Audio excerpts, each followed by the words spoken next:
আসছি বয়ফ্রেন্ডের সাথে, বয়ফ্রেন্ডকে হারিয়ে ফেলছি, মোবাইলে চার্জ নাই। কেন পুলিশের সহযোগিতা নিতে হবে কেন?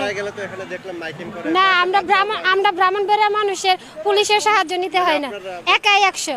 মানে আপনি বিশ্বাস করেন তাকে খুঁজে পাবেন? হ্যাঁ অবশ্যই পাবো না কেন? মোবাইলে চার্জ নাই নাকি এটা আসলে কোনো ধরনের? না আসলে মোবাইলে চার্জ নাই। আপনার মোবাইলে নাই? হ্যাঁ আমার মোবাইলে চার্জ নাই। হ্যাঁ খুঁজলে পাওয়া যায়। খুঁজলে পাওয়া যাবে? হ্যাঁ। এখন কি আপনি খুঁজতেছেন? হ্যাঁ খুঁজতেছি। কতক্ষণ ধরে হারিয়ে গেছে? এই তো 1 ঘন্টা যাবত। সকালে আজকে ঘুম থেকে দেরি করে উঠছি, তার জন্য এখানে আসতে লেট হয়ে গেছে।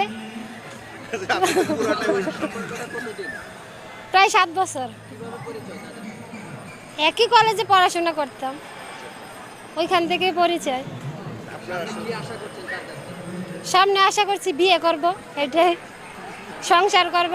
না যাইতে দিব না তো, ধরে আনবো।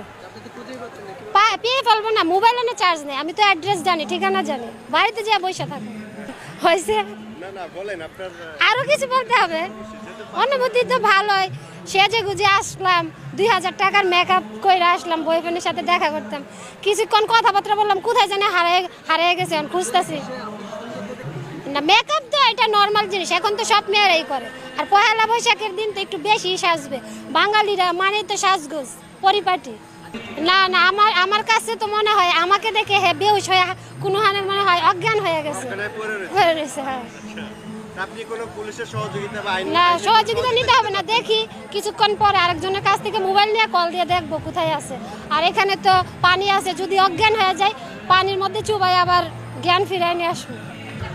না মেয়ে দেখবে না কেন? বাংলাদেশে তো বেশিরভাগ মেয়েরাই আছে, ছেলের তুলনা তো বেশিরভাগ মেয়েই আছে।